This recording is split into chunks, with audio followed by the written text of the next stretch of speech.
My name is Aixa de Lopez, and I am a Guatemalan, born and bred, and still live in Guatemala City. I have been working for vulnerable children and families now for around 10 years. So in my country, adoption is very taboo still. Foster care was not even a consideration, not even something you talked about 10 years ago, I think.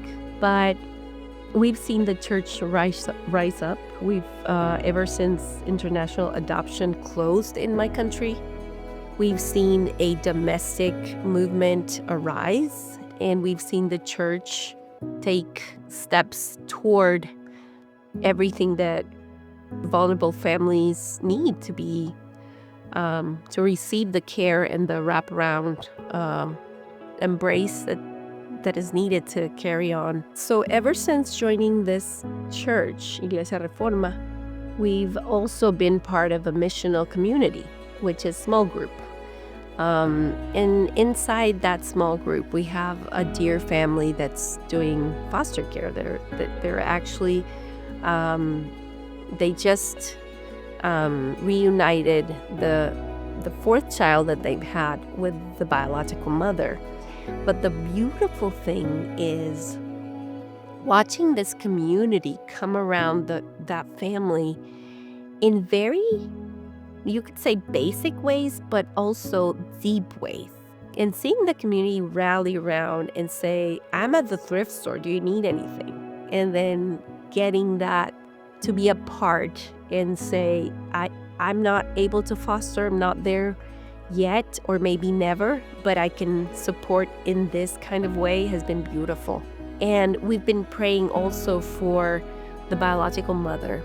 And it's been beautiful to be updated on their situation and just imagine the things that they've been going through in the meetups with the biological mother and the talks that they've been having with the judge. We know for certain that this couple has been more than willing to walk an extra mile for this biological mother. We know that they are not only doing what the judge has asked them to do, but they've done and suggested more. Sometimes the biological family loses the parental rights due to technical issues, to the fact that if you can't show up to the hearing, then you're deemed as irresponsible, but you don't see that they were appointed to an office that is like 4 hours away, and that they may not have the means to pay for the bus ticket to get there. And so this family noticed that the mom was willing but didn't have the means to get to the appointment because it was too far away. So by suggesting that they move the hearing to a different legal office, and to get closer to the mother was able to come. And so that's where you see that the salt and the light is doing a great effect in that life, in that mother, in the community that sees this love in motion. And the fact that this family not only is fighting for this little boy to get back to a good mother that's struggling, has an effect on the community that are praying throughout this process.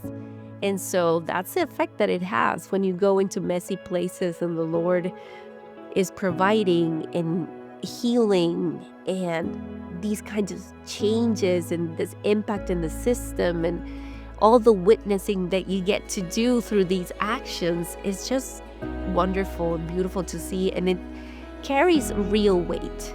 And so to visit the widow and the orphan here means that you are love incarnate, like your Savior, and you're expected to not only come by for a little cup of tea and then leave, but to actually risk your life and stay.